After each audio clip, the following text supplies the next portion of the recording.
Hey everyone, it's Marvin. Thanks so much for listening to Books and Boba. I just wanted to take a quick second to remind you that Books and Boba just launched our Patreon to help support our future endeavors. Rira and I have been running Books and Boba for the last 6.5 years, and we've always talked about wanting to do more, including expanding our content offerings, being able to go to book events and do more coverage.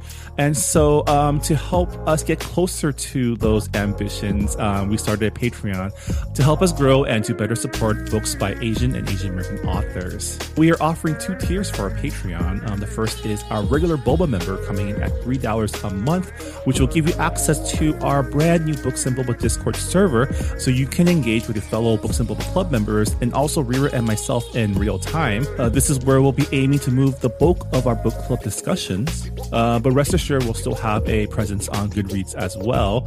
And our premium tier is our Honey Boba member tier coming in at $5 a month, where in addition to access to our Discord server, you'll also get access to our monthly Boba Chats, a bonus podcast where Rira and I and some guests will get together each month and have a more casual discussion on stuff that may or may not be book related, as well as answer some listener Q&A. Honey Boba members will also have access to a poll to help decide an official Books and Boba book pick once per quarter.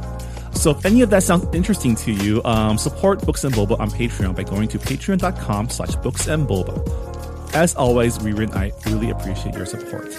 All right, thanks for listening, and I'm on with the show.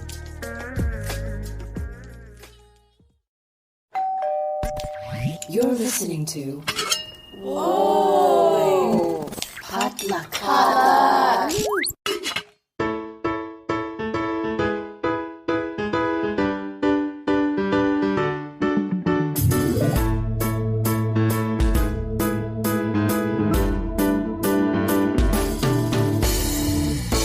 And welcome to Books and Boba, a book club and podcast featuring books by Asian and Asian American authors. My name is Marvin Yeh. And I'm Rira Yu. And on this episode, we are bringing you an author chat with debut author Kyla Zhao, the author of The Fraud Squad, which just came out on January 17th, about a girl who frauds her way into Singaporean high society. Yeah, I mean, I always find it really interesting to talk to authors who don't live in America, because it's always like a refreshing take. And also, like, I was pretty excited for this book when we announced it in our book deals. I think it was about last year, I think. There was a lot of buzz for the book, and I can see why, because there's that glamour aspect to the book as well. So yeah. We talked to Kyla about her journey to becoming an author and just Singaporean high society, her background in working in fashion. So it was a really fun talk. I know I'm all about eat the rich, but also the rich has nice things. So I love reading about it. Yeah. So I had a lot of fun talking to Kyla and reading her book. But without further ado, here's our chat with Kyla Zhao.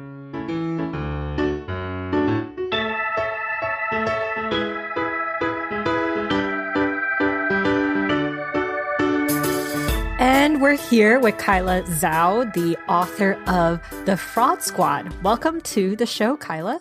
Thank you for having me. Hi. So I heard that you wrote your debut novel during the pandemic. And, I heard a lot of people saying, oh, maybe I should write a book or, learn how to bake bread during the pandemic. But a lot of people didn't really follow through on that. So what was your experience like working on a novel during the pandemic? Yeah, I think it didn't really stem from a desire to be productive or to really accomplish anything. It was more for me an escape from the pandemic and just from being lonely, being by myself. And I think writing was a way for me to channel that kind of fear into something that was beyond my life at that point. And I was able to kind of lose myself in this world that I was crafting. And that was a very nice escape from pandemic reality. And it was actually very freeing because I think my whole life I had certain expectations for myself, and I always felt like I had to live up to certain expectations. But during the pandemic, because I was living alone, and that was obviously, a very lonely experience. But the one upside was that for the first time, I felt like I didn't really have to listen to what anyone else wanted from me. and I didn't really have to care about what other people were thinking, or to mind if I was, like fulfilling their expectations or their opinions. I could really just do something that was for myself. And so that's why I decided to give writing a try. I think if I was still living on my college campus at that point, I wouldn't have dared to try because then I have to tell my friends, oh, I'm writing a book. And then that could have led to questions, even well-intentioned questions could have just made me started doubting myself, and I would have never carried through with it. So I couldn't help but notice that you have a degree in communications and also psychology. This is very different from creative writing. Did you grow up reading a lot of books? Did you ever thought that you would ever write a novel one day? Yeah, I was definitely a bookworm growing up. I read a lot of books, and I think it was because I read a lot of books that I had so much admiration for authors and so much awe for them. I held them in such high regard that I genuinely felt like I could never be like close to as good as they were, especially my favorite authors. I did do writing growing up, but it was always nonfiction writing. I was writing for magazines like fashion magazines like Vogue or Harper's Bazaar or Tetler. I think writing a magazine article is very different from writing a novel. The latter definitely feels much more like a marathon, and it requires a lot more sustained time and effort and patience and stamina.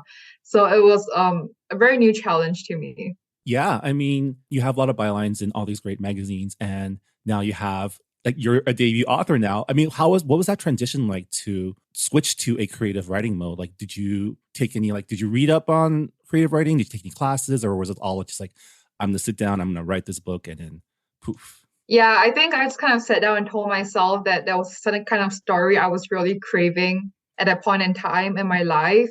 And I couldn't find enough of such stories to satisfy my reading appetite. And so I just told myself that I was going to write the story I wanted to read. And that was very freeing because I didn't really have to follow any guidelines or any rules. And at that point in time, I didn't know anything about the publishing industry. I didn't know anything about the writing world. And in a way that was very liberating because I didn't know that certain rules existed. Or, now that I'm much more like familiar with this industry and with this process, you often hear authors say there's a certain way to write something, and there are certain rules that you must follow, and there are some things that you should never do, and that's very prescriptive. And I'm glad that I didn't know such things existed when I was just starting out, so that I wouldn't just blindly follow them. Yeah, I heard that you were active during Pitch Wars. Is that correct? Yeah, you know about Pitch Wars? Yeah. I mean, this podcast has been around since late 2016. So we've been around since I think Pitch Wars started. I think they started in like 2017. But what was it like stepping into this space where marginalized writers, had the chance to find mentors and learn how the publishing industry works, which is, publishing is known to be very, very white, very male, and it's really hard to get your foot in the door. So what was it like just joining that space? Yeah, it was definitely such an awesome opportunity. And I think the one thing I'm really grateful for is meeting some of my best writing friends through this program. Like we met more than 2 years ago, but I still talk to some of them today. I still consider them to be good friends, even beyond just writing. And for that, I will always be very grateful. And like you said, it was an amazing opportunity to just get mentorship from published authors. My mentor, she's also from a marginalized background. And I think just having someone to turn to for advice, for guidance about navigating this very complicated industry, and also just getting a sense of the Whisper network. Because when you're just starting out, you don't know what are some of the pitfalls. You don't know what are some of the red flags to look out for when you look for an agent or when you're looking for a publisher. And then when you can get it from authors who have been there, done that, it helps so much. Yeah, over the years, we've definitely seen a growth in Asian and Asian American writers. Most of it has been in the YA and children's space, but thankfully we're seeing it grow in other areas as well. Yeah, I mean, I think it's really cool to see young people like you, and you're one of those new generations of really very young published writers that are pursuing creative passions with a lot of success. And it's really cool to see this new generation of writers just come out and put out published books. I guess as someone who didn't necessarily study to be like a creative writer, do you have any tips or advice for people like yourself who have always been into stories and might be considering writing a story of their own? Yeah, I mean, I think there are so many ways you can like brush up your technical skills. I would say that none of them are necessary. I don't think there's a need to get like very prescriptive about it. Like you don't have to go to a writing school, you don't have to enroll in an MFA, you don't have to take part in a writing course. There are definitely ways to enhance your craft without going through any of that. And I think meeting other writers is a really great way of doing that because you learn so much from reading other people's works, and that's also how you can get a lot of inspiration. So I think definitely my biggest advice would be to meet other authors. And even though writing can be a very solitary activity, I would definitely encourage all aspiring writers to just kind of get out of your bubble and talk to other people. You would learn a lot more than you expect. And also to not pigeonhole yourself into a certain genre.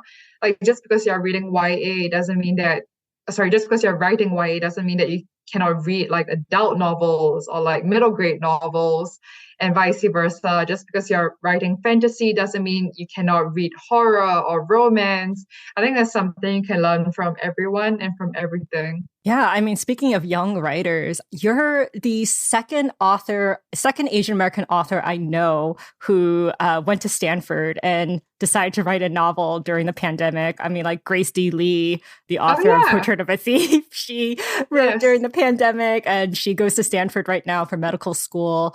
Shiranjay Zhao, they wrote Iron Widow during the pandemic as well. And, they were in the STEM field. And we've interviewed a lot of authors who came from like very like technical backgrounds, like finance and like science. And it's just very interesting to me because growing up, I think we're told that you can only pursue one or the other.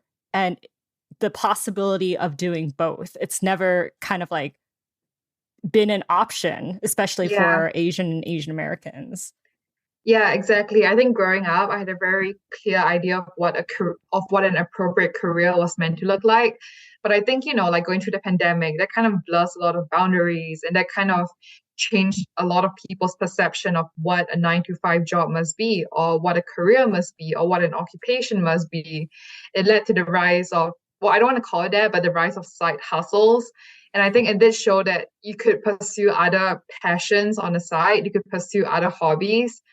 And even though it is hard and it does require a certain amount of freedom and privilege in your life to be able to juggle multiple things, but like there is still a possibility of doing that, and that you don't have to just stick to one thing your whole life. Yeah. So let's move on to your debut novel, The Fraud Squad. Can you give our listeners a brief synopsis of what your book is about? Yeah, so it's best compared to The Devil Wears Prada meets Crazy Rich Asians. It's about a working class woman who dreams of writing for Singapore's poshest magazine, but because of her working class background, she's not being considered for the job. And so in order to impress editor-in-chief, she comes up with a plan of pretending to be a socialite and infiltrating high society, and shenanigans ensue. And the whole time she's living in constant fear of being exposed because there's this mysterious gossip columnist who's always hunting for high society dirt.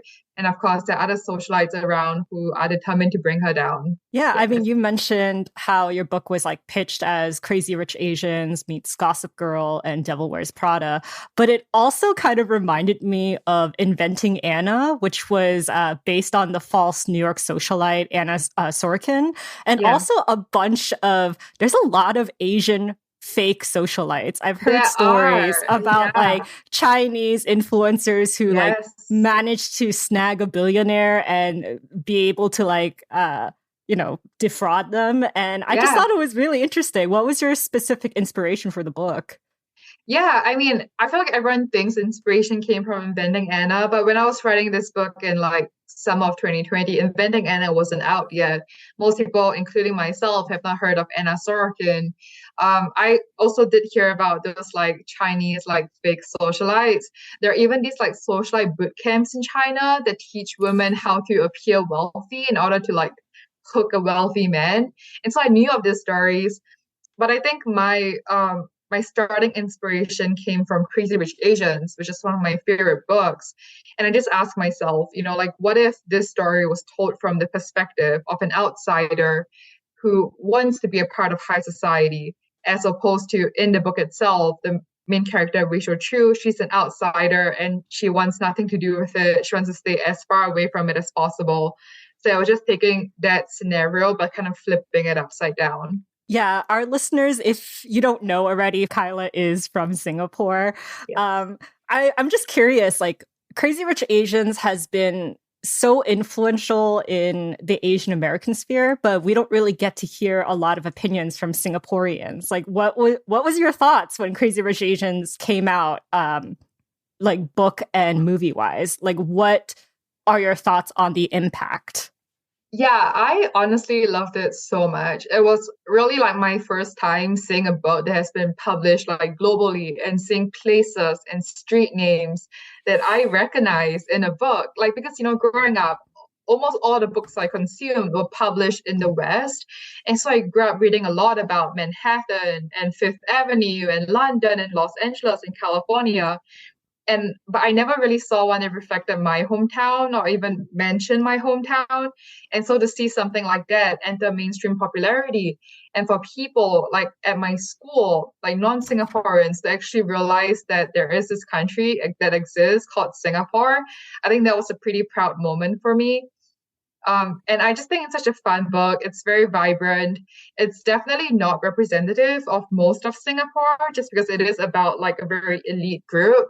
But I also don't think the author intended to represent the whole of Singapore, just the part of Singapore that he was familiar with. Yeah, I mean, I think that was something that stood out with your book, is that your main character, Sam, is a local girl. She grew up in Singapore. She is a part of that culture. And something that I really enjoyed is, your depiction of, in these books, you have your main character and then their BFFs. If this was like a Western story, they'd be going to brunch on Sundays. But in your book, they go to the kopitiam to drink kopi. And like, this was something that was not really focused on in books like Crazy Rich Asians, because it's a piece of Singapore Malay culture that they may overlook. How did you go about, like making sure you got the vibes right to represent like this aspect of Singaporean culture? Yeah, I think just from like personal experience and my own life. And I definitely don't think my book captures the whole of Singapore. It does not represent all Singaporeans. It represents a slice of life that I'm familiar with, that I grew up with. And I think just based on my own experience, I did what I knew justice, but I wouldn't be able to speak for what other Singaporeans out there think of Singapore or what their life is like. You're one of those authors who write what you know. And, yeah, for sure. Okay. I was about to say, like, did you have to do a lot of research? Like, how familiar are you with Singaporean high society? I'm familiar with it through like the kind of work experiences I've had in the past, which is true, like the magazines I mentioned earlier, like the high-end, high fashion magazines. And that's definitely like only one perspective into it. And I'm sure other people have other perspectives into it. But I did manage to observe like the socialites up close. And I think because I was just an intern when I was working in those magazines and I was younger and I had more of a baby face, they felt more comfortable saying certain things in front of me that they otherwise might not have. So yeah, it was pretty candid. What was the fanciest freebie that you've snagged during your time interning for these fashion magazines? Oof, like definitely designer accessories. But I think like the meals were really good. I still think about some of them very fondly. I think I mentioned a few of them in my book. Wow, they fed you? That's like so kind. I feel like like food tasting. Most fashion internships, they like treat you like a slave pretty much. Oh yeah, I think the Singapore industry is like kinder, maybe because it's smaller and everyone kind of knows everyone else. But yeah, people are in general really kind, and the food tastings are really good.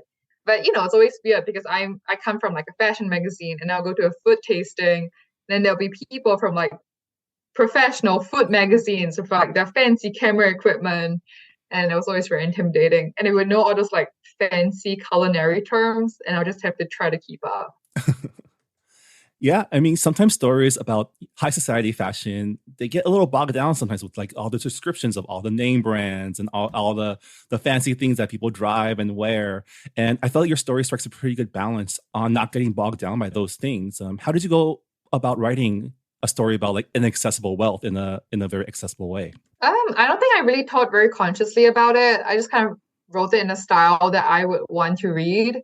And I guess it would appeal to some people. It might not appeal to other readers. And I think it's fine. I have a question. As you know, you're Singaporean, and I feel like Singapore high society or Asian high society in general is very different from American high society. Like when we think American high society, I mean, I guess like the first thing that pops up is like the Kardashians, but not really. I guess I guess we have like the Vanderbilts and the Kennedys. Yeah, there's also like East Coast, West Coast, old money, new money. There's like yeah. I mean, there's also like influencers who are able to rise to high society. What differences have you noticed between Singaporean high society and American high society? Yeah, that's a great question. I think as Singaporean or even just like Asian high society, it's a lot more hidden, a lot more behind the scenes. And I think a really big reason for that actually comes from our last name. So as y'all might know, like I think Asian last names or Chinese last names in particular, like are all pretty common. Actually, you two have pretty unique last names, but in general, things like Lims or Tans or Chens, they're all like pretty common last names. Whereas for Americans, like if you think of high society, their last names are all something super like hard to pronounce and something super obscure, and it stands out. And so when you hear someone with that last name, you immediately think, oh yeah, they're from this family, and this family sells, I don't know, like oil, and you immediately know their entire background.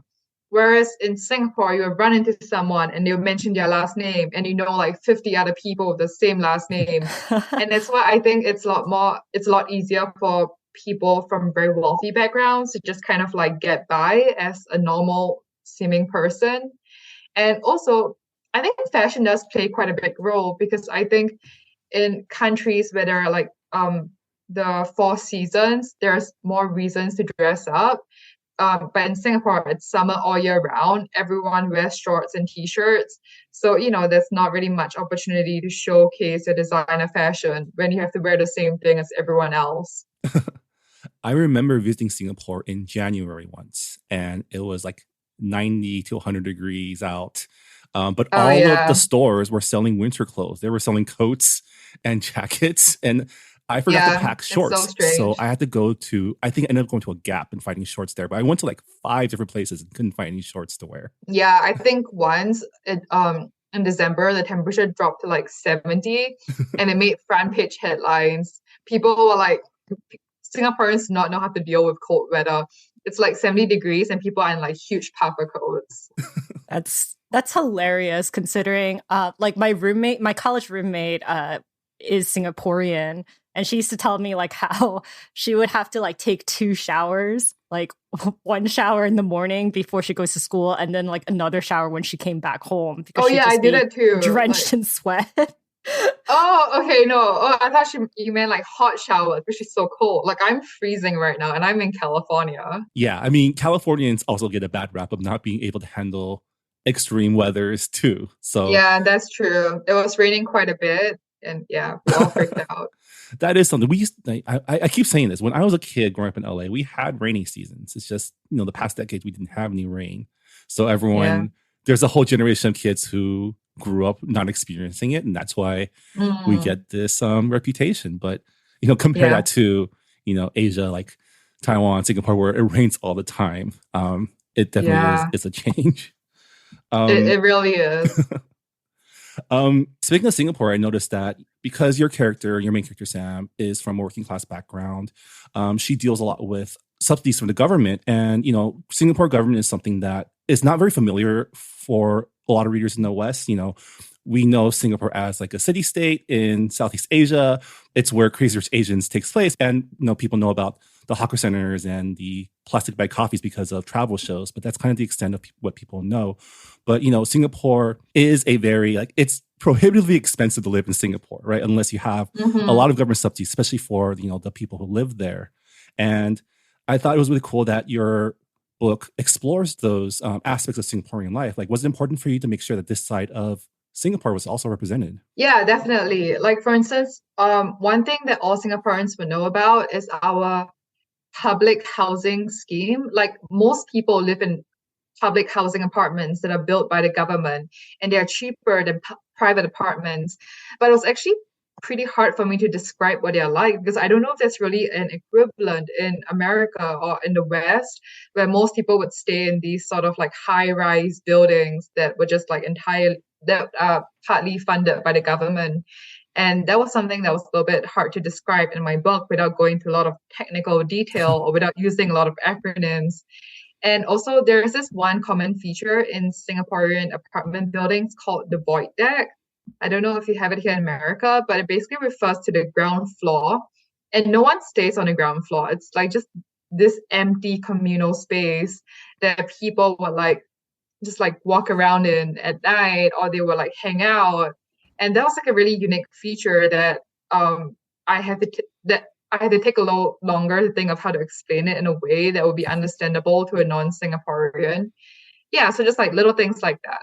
Yeah, I mean, one of my favorite things about this book was how each of the fraud squad members have a complicated relationship with their parents, whether they're rich or working class. We talked a little bit about the differences between Singaporean high society and American high society.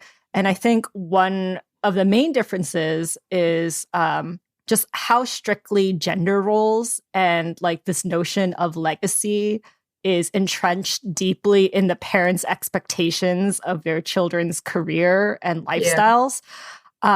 What did you want your readers to take away from your portrayal of this Asian parent and child relationship? Yeah, I think it's something that, like, all these complications, all these complicated family dynamics, all the expectations that parents have for their children, and the children's own fear of not being able to live up to those expectations, that kind of transcends socioeconomic background. And I think it's something that's pretty universal, and something that I know a lot of my friends and I have also experienced at some point in our life. I think the older I get, the one thing I realize is that everyone comes from complicated family backgrounds in their own way. And that was something that I wanted to convey. And just like how people from seemingly different backgrounds can have this one thing in common. And I think just even beyond the parent-child relationship, I really wanted to convey that every member of the fraud squad is a fraud in their own way. Besides just my main character, Samantha, who seems to be the most obvious example of a fraud. But each person feels like they don't belong.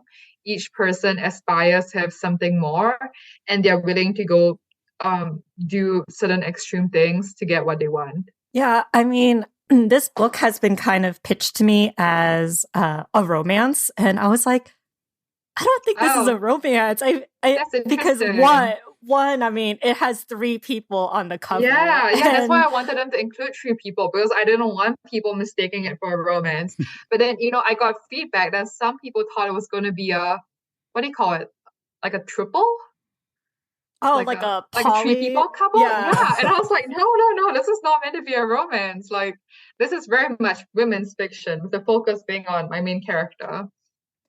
Yeah, and I just love how there is this focus on friendships. Like, I feel like as an adult, it's very hard to maintain friendships, especially if you're of a different class, if you have different jobs. And I thought you did a really good job showing how, those dynamics change and how that can strain a relationship.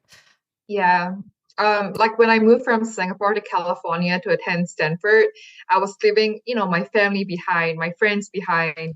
And I think gradually I had to kind of change a part of myself in order to fit into this new environment. Maybe I didn't need to change myself, but at that point in time, I felt like I had to in order to assimilate, in order to not stand out. And every time I went back home to Singapore, I felt a little bit more and more like a stranger to my own parents, to my old friends. I could feel this like distance between us. And it wasn't that anyone was doing anything wrong. It was just that like I was slowly evolving and maybe they were slowly evolving too. And we are just like going in separate directions. And I think looking back, that does make me a little bit more, that does make me quite sad. And that was something I did a lot of reflection on when I was living alone in the pandemic and really homesick and missing my parents. And I had time to just kind of slow down and kind of see how different of a person I've become and how certain relationships have become strained. I'm still thinking about the person who would look at your cover and think, that's a throuple. That's a... I know, they were really disappointed I wasn't, I think. They were like, I feel misled. And I'm like, I'm sorry, I don't know what to say. I think it's because your publisher is Berkeley, and Berkeley is known to publish a lot of romances. So I can see why people are like, oh, this is a romance. And I'm like, the title of the book is called Fraud Squad. Like, I know. Literal squad. Yeah. Yeah. This is for anyone listening. Please do not go in expecting this to be a romance. There is a romance plot, but that is very secondary in my opinion. And to be honest, I do think that writing romance, it's kind of like one of the things that doesn't really come naturally to me. I think when I was writing it, just because I grew up reading so many romances, I felt like in almost every single YA book I read, there was like a romance, and every single adult novel I read, there was a romance. And so I kind of had thought to myself that a book must have a romance, which now I realize doesn't have to be the case. But back then, I felt like I had to write it. So yeah. I mean, this book is mostly, like adult coming of age. Like you have a dream job and you do whatever it takes to get that job, especially during a recession. I feel like so many people, in their 20s, even like their 30s can understand like that struggle. So like people who are saying this is a romance novel, I hate to break it to you, but it's not. Yeah, it's really not. And actually, when I was looking for an agent, there was this one agent that was interested in signing me as their client, but then they said like, oh, I feel like this could work really well as a young adult novel. I feel like there's really a market for this. What do you think about changing the setting to be in high school? And then they were giving me all sorts of suggestions about how I could replace the mentions of alcohol with soda and some of the more like decadent things with something a little bit more age appropriate. And I was like, yeah, but what about the career aspect? Like, how am I going to change that? And then the agent was like, oh, right, forgot about that.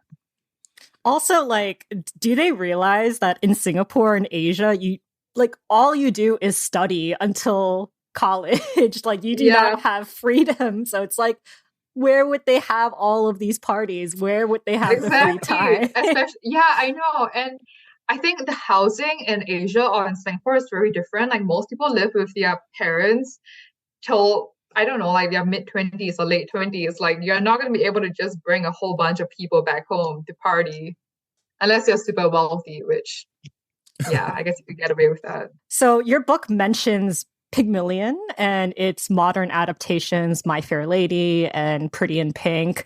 And I thought it was just interesting because those stories, they center around the trope of the women being transformed by a man. And, Samantha's the one who's like, I want to be part of high society. I want to be the one who's organizing this scheme. So was that a trope that you had in mind of subverting from the very beginning? Yeah, I think so. I think like even with like My Fair Lady or Pretty Woman, something that never really quite sat right with me was the implication that the man felt like the woman wasn't good enough and that she needed fixing and that he had to be the one to fix her. And that always just kind of like irked me a little bit. And I really wanted, the woman to be in the driving role. Like that's something she wants. And it's not because she personally doesn't think she's good enough. It's just that she's jaded. She realizes that meritocracy isn't going to really get her anywhere. And sometimes you have to, do certain things in order to get your dream job or in order to achieve your goals. But the whole time she thinks of it as like a means to an end rather than as having to change herself because she is fundamentally lacking, which she isn't. And I do think that the other two characters who help her in her scheme are all pretty respectful of where she's coming from. Yeah, I love how the scheme is pretty innocent in my opinion. It's like, I just want to have a job in the magazine industry. This is just my way of getting my foot in the door rather than I'm going to steal money from a bunch of rich people. And that's the first thing that comes to mind when I think fraud. I'm like, yeah, stealing money from people. Yeah, the fraud in your book is actually pretty innocuous. Like technically no lies were spoken. Yes, exactly. Like, I mean, I think I came up with the name Fraud Squad just because it rhymed and I really like the sound of it, but it's really not a fraud. If you think about it, I think everyone does a little bit of, faking it till you make it every day. Like people tell white lies or stretch the truth on their resumes all the time. And I work in Silicon Valley where I'm constantly surrounded by startup founders who like grossly exaggerate how well their company is doing. So this kind of fake it till you make it behavior is, I think, very common. And I think it's something that most of us have been taught when we are very young. And so I think this is why this team could be appealing to a lot of people because it's just such a universal behavior. Yeah, and it's a story that we've seen a lot. Like we mentioned, there's been a lot of adaptations of Pygmalion. There's been a lot of stories about someone becoming someone else to like pursue a dream or a goal, and then eventually unraveling. And these beats are familiar, but the fact that you also infuse your own, not only your own background, but this culture in Singapore and showing us something that we haven't seen before in these stories, I think is something that your book does really, really well. And I had a lot of fun reading it. Thank you. Yeah, I mean, that means a lot. And actually, I'm really glad you asked me about the Pygmalion team because I don't think any other interviewer has really asked me that. And I've done quite a few interviews since my book came out. So yeah, I appreciate you catching that and then asking me about it. And, I think everyone says that there are no original ideas left in the world. And it is true that most books these days are using, very classic tropes. But I do think that every author can put their own spin on it, just infused with their own background, their own perspective, their own history, and their own upbringing. And that's another piece of advice, I guess, if anyone is interested, which is don't be daunted by the fact that you cannot come up with a wholly original idea. I think the execution can be original as well. Yeah, definitely. I feel like, like my writing professors have also said like, hey, there are no original ideas left, but you're original. So whatever you put out into the world will be original. But with the Pygmalion, yeah, like I went through a whole Greek mythology phase when I was younger. So I did catch a lot of classic references in your book, and I don't want to spoil anything, but that was really fun to see. Okay, yeah. I think not everyone caught that. So your book is out now, and it's been getting a lot of buzz. You got, was it a Good Morning America featured a book, right? Yeah, it was the best pick. How has that been? How has the response been to your book been for you? It's been very touching, honestly.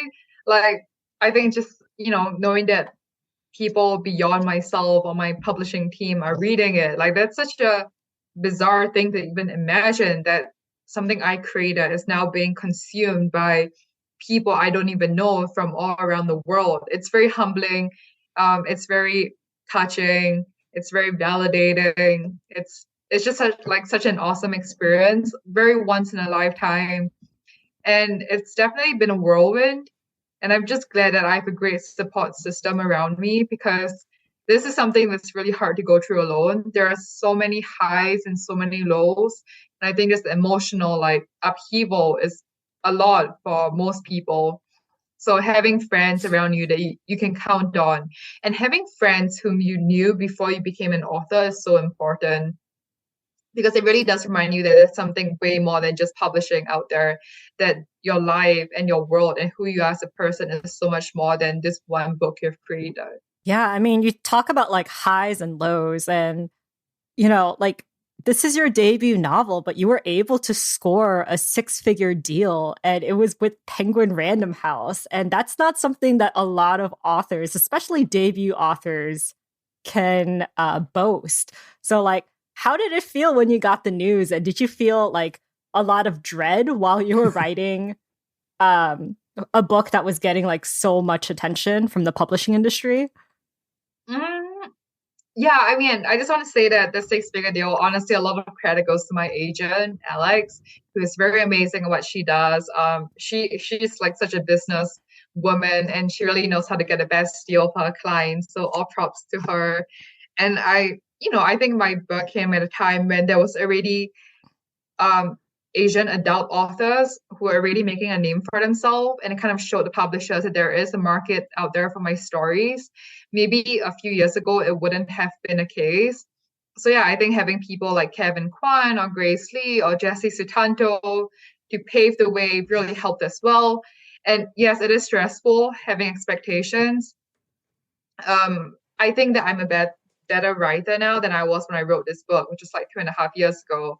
Like I've changed so much as a person. I think I've gotten better at writing. I now know much more about publishing and about the craft. But there is this sudden freedom and carefreeness I had when I was writing this first book that I don't think I'll ever be able to rediscover again, because now this is a job. I am on contract. I have deadlines. I have expectations. And yeah, it will just not be the same as my debut. Yeah, I'm glad that you mentioned Jessie Q Santanta. We had her on the show, and like her books are just so funny to They're me. so and funny. Oh my gosh. like so bonkers. Yes, like the adult aunties dynamics, like I see in my own family. Yeah, so it's really funny. Yeah, I mean, it's really nice to see authors outside of just America breaking into the industry. Like we're Yes. seeing a lot more like Asian Australians and Singaporeans and people from Europe, and I'm like, wow, there are Asians outside of North America. I feel like we're very insular, so it's been like absolutely. refreshing. Yeah, and I love the Asian humor she has in her book, which I think is a little bit different from Western humor. Oh, but yeah. It was very comforting to read about. I was like, wow, this is what I grew up with. Yeah. Yeah. I mean, we briefly talked about the cover. I just like curious, like how much input did you have? I know most of the time, like authors don't really know anything about their cover until their book comes out, even. So, like when you got like the first look at the cover, like what was your thought? What was your first impression? Yeah, oh my gosh, that's such a great question. And it's so funny because I think that maybe contrary to a lot of other authors' experiences, I was asked for my opinion from the very beginning. Oh I my was asked God. for what I wanted, what I didn't want. And then I had literally zero idea. Like I'm not a visual person at all. Like when I was writing this book, I had no physical conception of what my characters look like. I had to go back in and add that all in. So when he asked me for my opinions, I was like, I guess I want something gold and shimmery because high society. And I didn't want my characters to look whitewashed. And I wanted there to be all three of them so that no one thought it was a romance. Romance? Yeah, and those were the only comments I gave because I couldn't think of anything else. I was like, just do whatever you want. And then they came back with this, and I was like, yep, I'm sold. So yeah, I was very useless. So I'm guessing that you didn't have like a Pinterest board or anything, and you were like, this celebrity is what my character would look like. That's another question I struggle with, which is if you were to cast actors for like a movie of your book, who are your dream actors or actresses? I'm like, I have no idea. I mean, I'm the same way. Like, I feel like if you ask me to name actors, I'm like, I don't know. Like I can name the characters that they play, but I honestly, like their celeb life, I have no idea. So. I actually know a lot about celebrity pop culture. I'm just bad at relating it to my own book. I'm guessing. I mean, you worked for like magazines and stuff, and like whatnot. So I would guess that you would be more in tune with celebrity culture. Yeah. But yeah, I just brought up your magazine experience. Like, what was like the most interesting or memorable article that you've written for a magazine? Okay.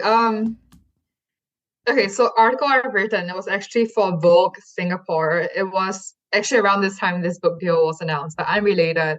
So I'm a fashion and lifestyle writer, but on Instagram, I follow this makeup artist called, okay, I'm blanking on her social media handle, but I think it's something like Monolith's Beauty. And basically she does makeup for her monolith's eyes. I mean, growing up, like all the makeup artists I follow, they all had like, like those Western double eyelids. Even Michelle Phan had like really like beautiful double eyelids. And I have monolids, so I could never use that same kind of makeup on myself.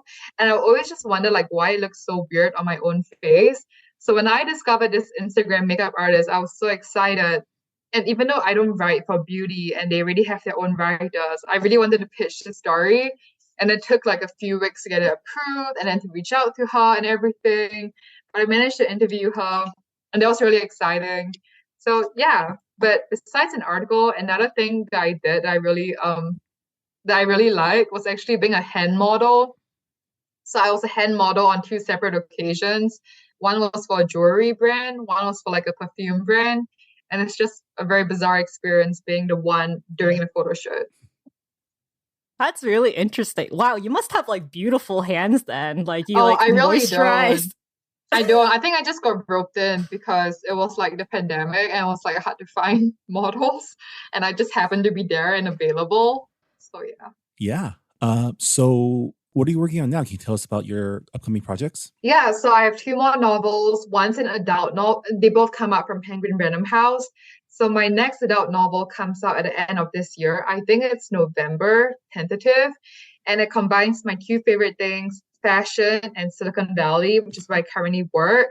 So it's about a woman who used to work in fashion in New York City, but then she has to change her job and she finds herself working at a tech startup in Silicon Valley. So she feels like a complete outsider. I think this is what I like writing about, like outsiders grappling with imposter syndrome. I don't know what it says about myself, but yes. So I'm excited about I think it's because we're like millennials and Gen Z. Like we live with the imposter syndrome, especially with social media. I know, like we feel so lost. Yeah. I mean, like you see people and you're like, wow, they're living my dream life. But the truth is it's a lot of Photoshop and a lot lot of like magic. Yeah, everyone's a fraud squad. Everyone's on the fraud squad. No, honestly, everyone's a fraud. And I think I like writing about like like women exploring their careers, because that's kind of where I am now in my life.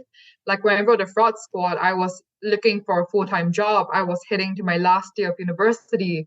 And when I'm writing the second adult novel now, like it's only been like 1 year in my full-time job. So I'm still very new to this whole thing of being a working adult. So that's my second adult novel coming out in November. And then next year, I have a children's novel coming out. It's about a girl who plays chess. And I grew up playing chess. So like I said, I only write about things I know well. Oh my God, were you like the Queen's Gambit? Were you like a chess prodigy? Everyone thought that I was inspired by the Queen's Gambit, but I wrote this book before the Queen's Gambit became popular. In fact, I really wanted a title, The Queen's Gambit, and I found out about the show. Oh no. And I was so bummed out. I was like, dang it, Netflix. Or I guess dang it, whoever wrote the book, The Queen's Gambit. Yeah, but it's about a girl who plays chess and she makes a bet with a sexist teammate to prove that girls can be as good as boys when it comes to chess. Oh. Well, thank you so much for being on our show, Kyla. This was a really fun conversation. Thank you. Yeah. Thanks for asking me very interesting questions. Well, thank you so much. Congratulations on your launch. And we hope to have you back sometime on Books and Boba. Thanks for joining us. I hope so too. Thank you so much, Marvin and Rira.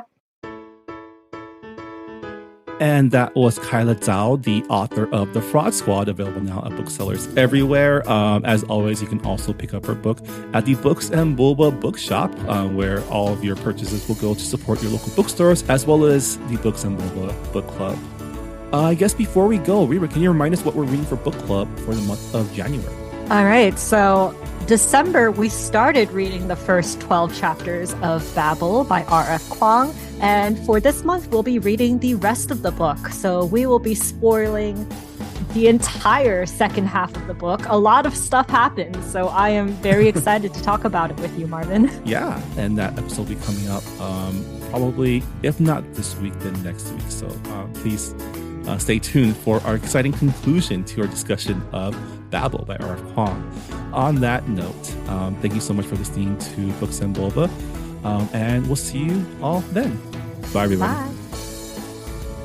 Thanks for listening to Books and Boba. This podcast was hosted by Marvin Yue and Rira Yu and edited and produced by Marvin Yue. follow the book club on Twitter and Instagram by going to @booksandboba and engage with us on Goodreads on our Goodreads group. You can also check out past episodes of the podcast by going to booksandboba.com and by subscribing to us on your favorite podcast app. Don't forget, you can support Books and Boba and Asian American authors by purchasing books at our bookshop.org account. Check out the link in our show notes and also at booksandboba.com. Books and Boba is a proud member of the Potluck Podcast Collective, a collective of Asian American hosted podcasts featuring unique voices and stories from the Asian diaspora. Learn more about the collective and check out our fellow Potluck shows by visiting the website podcastpotluck.com. Thanks for listening.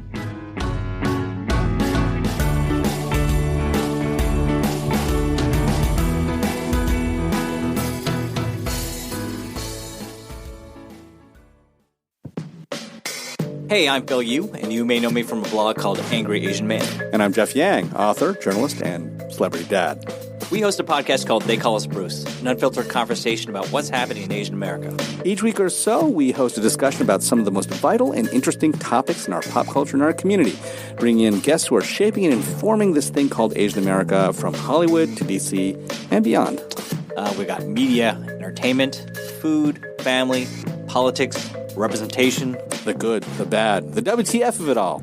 So check us out wherever you get your podcasts or at theycallusbruce.com. Peace. Peace.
Hi, I'm Quincy Cho. And I'm Keikon Apu, and we host Marvel Makeup. It's a podcast where I teach Quincy a little about Marvel. And I teach Kay a little bit about makeup. Join us as we watch and talk about every movie and TV show in the Marvel Cinematic Universe, which I'm mostly watching for the first time. And join us as we apply makeup stuff to our faces, which I'm using for the first time. Marvel Makeup is part of the Potluck Podcast Collective, and you can find new episodes every other Monday wherever you listen to podcasts. And you can catch video versions of Marvel and Makeup on our YouTube channel. So please rate, review, and subscribe. And please give us 5 stars so our Asian moms will understand why we buy so much electronic equipment. Because it's for this podcast, Marvel and Makeup.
Thanks for listening to Books and Boba. This podcast was hosted by Marvin Yue and Rira Yu and edited and produced by Marvin Yue.